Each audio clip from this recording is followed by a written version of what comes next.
Hello everyone, welcome back to educational sir. तो आज हम सभी प्रैक्टिकल फाइल को डिस्कस करने जा रहे हैं। ये हमारा प्रैक्टिकल फाइल नंबर 1 होगा, जिसमें हम डिटरमाइन करेंगे the value of G using bar pendulum. यानी बार पेंडुलम की मदद से हम क्या जी यानी स्मॉल जी का वैल्यू फाइंड आउट करेंगे, जो कि होता है 9.8 मीटर पर सेकेंड स्क्वायर। बार पेंडुलम की सहायता से इसके बीच का हम ग्राफ बनाएंगे, कैलकुलेट डाटा करेंगे। ये जो कैलकुलेशन ऑफ डाटा है, यानी ये जो डाटा है पूरा सारा प्रैक्टिकली फाइंड किया गया है। मैंने खुद से ये प्रैक्टिकल फाइंड किया है, और ये जो वीडियो में मैंने पूरा डिस्कस किया है। तो चलिए वीडियो को स्टार्ट करते हैं। यह वीडियो उन सभी बीएससी स्टूडेंट के लिए फ़ायदेमंद होगा जिनका ये प्रैक्टिकल फाइल है। तो स्टार्ट करते हैं। तो पहला नंबर हम जानते हैं पॉइंट वाइज करके। फर्स्ट एम क्या है, हमारा जो फाइंड आउट कर जा रहे हैं यूजिंग वाई, यानी to determine the value of G by a bar pendulum. हमारा एम यही है। हम क्या फाइंड आउट करना चाह रहे हैं, to determine the value of G of a bar pendulum. उसके लिए कौन सा अपैरेटस यानी कौन कौन सी मटेरियल चाहिए। तो बार पेंडुलम नाइफ एज यानी कुछ इस तरह का नाइफ एज होता है, नाइफ एज। और क्या, attach to a rigid support यानी कुछ इस तरह से, चूँकि बार पेंडुलम हमारा टंगा हुआ रहता है। और क्या, स्टॉप वॉच, मीटर स्केल और अ टेलीस्कोप।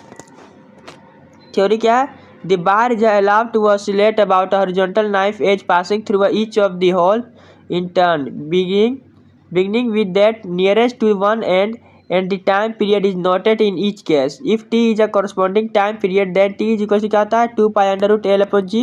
ये तो हम लोग सभी लोग जानते ही हैं। तो जी के वैल्यू यहाँ समय क्या फाइंड आउट हो जाएगा 4 pi square L upon T square, जहाँ पे एल क्या है small L, distance between the centres of the oscillation and suspension, and T capital T हमारा हो गया पीरियडिक टाइम। तो देखिए कि हमारा बार पेंडुलम कैसा होता है। देखिए कुछ इस तरह से, ये हमारा क्या हो गया रिजिड सपोर्ट हो गया। नाइफ एज किसे बोलते हैं, ये देखिए नाइफ एज हमारा ये हो गया नाइफ एज। ये हो गया हमारा क्या, ये हो गया क्या रिजिड सपोर्ट। ये जो हमारा पूरा जो है ये पूरा हमारा क्या हो गया, ये पूरा बार पेंडुलम हो गया ये पूरा, ठीक है। और जो कि बीच का, यानी हमने स्केल से इस साइड मेजरमेंट किया और इधर मेजरमेंट किया, तो ये बीच का जो हमारा जो पॉइंट निकला उसे हम क्या बोलते हैं COG, यानी सेंटर ऑफ ग्रेविटी। यानी यहाँ पे हमारा नाइफ एज के अकॉर्डिंग यहाँ से हमारा बैलेंसिंग हो गया पूरा बार पेंडुलम। उसके बाद क्या, हमने नीचे से एक नाइफ एज हमारा ये है कि लिए यहाँ से ये भी नाइफ एज ही है। तो बेसिकली हमने इस पॉइंट में A से लेकर जो पॉइंट दिया हुआ है पूरा B तक, ये हमारा हो गया बार पेंडुलम। तो ये हमारा पूरा डायग्राम हो गया है बार पेंडुलम का सेटअप का। चलिए नेक्स्ट देखते हैं हमने यहाँ क्या किया, प्रोसीजर क्या है इसके लिए। प्रोसीजर बेसिकली सिंपल है, place the knife edge at the first hole of the bar, यानी first hole of the bar का यहाँ से हमने नाइफ एज को किया है। उसके बाद धीरे धीरे ऊपर जाते रहना है सिंपली। सेकंड क्या है, सस्पेंड दी पेंडुलम थ्रू रिजिड सपोर्ट, यानी जो रिजिड सपोर्ट है इसमें सस्पेंड कर दिया गया है with the knife as, and oscillate the pendulum for small amplitude, यानी जो ये बार पेंडुलम है इसको थोड़े से 3 से 4 डिग्री में क्या करना, रोटेट करना। तो वो धीरे धीरे धीरे धीरे धीरे क्या करेगा, रोटेट करेगा, ठीक है। यानी ऑसिलेट करेगा धीरे धीरे, एकदम बहुत ही धीरे, यानी स्मॉल एम्पलीट्यूड ऑफ एंगल देना है। फिर क्या, फिर हमें एडजस्ट करते रहेंगे eyepieces of the telescope so that the cross wires are clearly visible through it. Focus the telescope on the bar from at about 1 meter distance and see the point intersection of the cross wires coincide with the line AB or a reference line down in the pendulum। Basically हमें telescope से देखते जाना है pendulum को, note out करते जाना है। क्या नोट करना है, तो note the time taken for 20 oscillation and measure the distance of the hole from the centre of the gravity, यानी सेंटर ऑफ ग्रेविटी से डिस्टेंस भी मेजर करते जाना है। उसके साथ साथ ऑसिलेशन यानी टाइम पीरियड भी करते जाना है। आइए जो ऑब्जर्वेशन है रिपीट करना 2 से 5 बार for knife edges first half and क्या first half side and holes of the bar. फिर क्या करना, repeat process 1 to 6 for the second half side. जिससे सेंटर ऑफ ग्रेविटी हमारा ये पॉइंट रहा, तो ऊपर हो गया ये, नीचे भी बार पेंडुलम ये हो रहा। तो जो इस साइड को हम क्या बोल देते हैं, फर्स्ट हाफ हो गया। इस साइड से कैलकुलेट करेंगे, जब इस साइड का कैलकुलेट करें तो वो हमारा क्या सेकेंड हाफ हो गया। समझ में आया, तो इसी प्रकार से हो गया।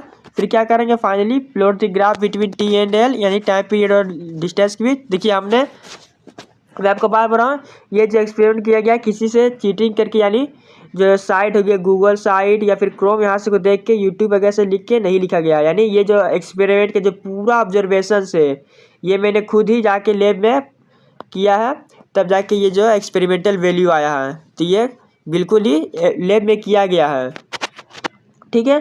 तो फॉर दी होल साइड ए हमने किसी होल को यानी साइड ए ऊपर वाला होल को हमने क्या ऊपर वाला होल था ये सेंटर ऑफ ग्रेविटी था, इस साइड को हमने ए बोल दिया, नीचे वाला साइड था उसे हमने बी बोल दिया। ठीक है, इससे कोई प्रॉब्लम नहीं होना चाहिए।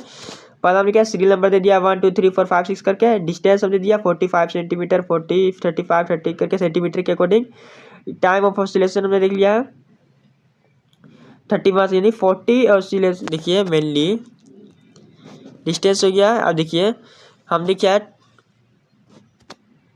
T1 यानी टाइम जो है क्या 31 सेकेंड, T2 टाइम में क्या किया 31.35, फिर क्या T3 में क्या 31 यानी 20 ऑसिलेशन हमने 20 बार यानी बेसिकली 20 सेकेंड। हाँ, जो बार पेंडुलम है वो स्मॉल डिग्री से क्या ऑसिलेट कर रहा था तो वो क्या 20 सेकेंड में यानी 20 ऑसिलेशन में 20 ऑसिलेशन। ये वहाँ देखिए इधर से किया, पर देखिए ये इधर गया फिर इधर यानी एक ऑसिलेशन, फिर यहाँ से यहाँ 2, फिर यहाँ से यहाँ 3, फिर 4 5।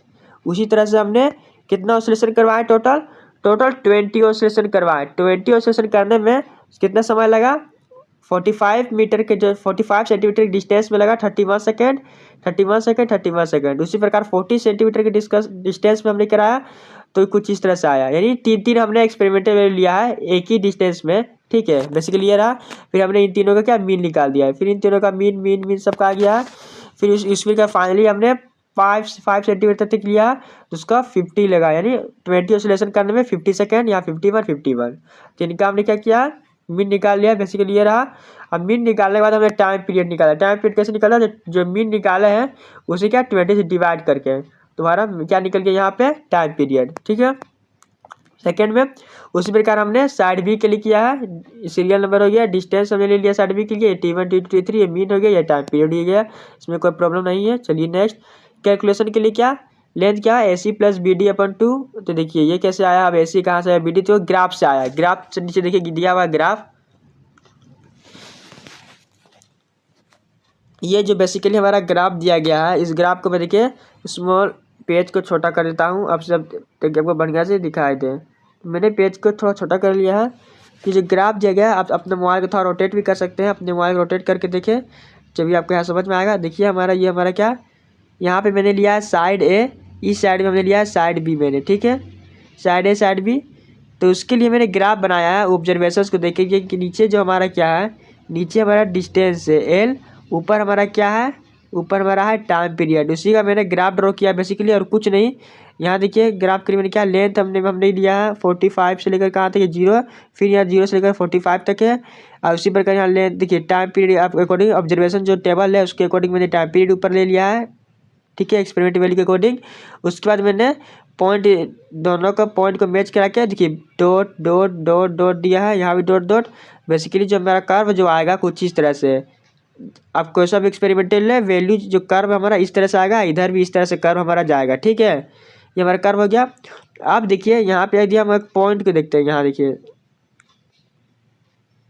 हमारा एक यहाँ पे क्या मिलेगा, हमारा एक पॉइंट मिलेगा। यहाँ देखिए एक सीधी लाइन खींचेंगे, यानी इधर का कोई 2 पॉइंट और इस साइड का कोई 2 पॉइंट हमेशा क्या बराबर में जाना चाहिए। इस तरह से क्या बराबर में जाता है तो वहाँ पे हमने क्या एक लाइन दे दिया है। ठीक है, एक लाइन दे दिया है, तो इस पॉइंट को मैंने C या D बोल दिया है, इधर के पॉइंट को मैंने बोल दिया है क्या A और B।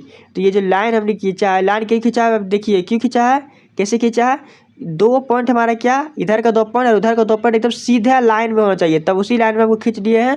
समझने की कोशिश कीजिए। ठीक है, यानी इधर का जो पॉइंट, इधर का पॉइंट, इधर का पॉइंट और इधर का पॉइंट एकदम लाइन पे आना चाहिए। तो जो अगर लाइन पे आ रहा है तो उसमें एक लाइन ड्रॉ कर दे, और जो लाइन है हमारा कहाँ का आ रहा है, कौन से टाइम पीरियड में आ रहा है, 1.59 के टाइम पीरियड में आ रहा है। समझ में आया, ये ABCD कौन से 1.59 के 1.59 टाइम पीरियड जो है वो हमारा जो ये जो डिस्टेंस है वो हमारा आ रहा है 1.59। यहाँ देखिए टाइम पीरियड जो है 1.59 पे आ रहा है, तो यही AB। अब AB लेंथ हमारा कितना है, A है 45, B कितना है 20, 45 और 20, और यहाँ क्या CD लेवल क्या है 20 to 45। कैलकुलेट कर लीजिए लेंथ कितना है, यहाँ 20 से 35 40 के बीच, और यहाँ पे 45 से 20 के बीच। तो यही हमारा जो फॉर्मूला है पूरा जो फॉर्मूला है हमारा यहीं पे लगा है। क्या है कैलकुलेशन में AC प्लस BD/2। तो AC का जो लेंथ हमने वहाँ देखिए आप देख सकते हैं बैक करके नीचे जो AC का जो हमारा जो पॉइंट है 65 है। ए से लेकर सी, ये हमारा पॉइंट ए रहा।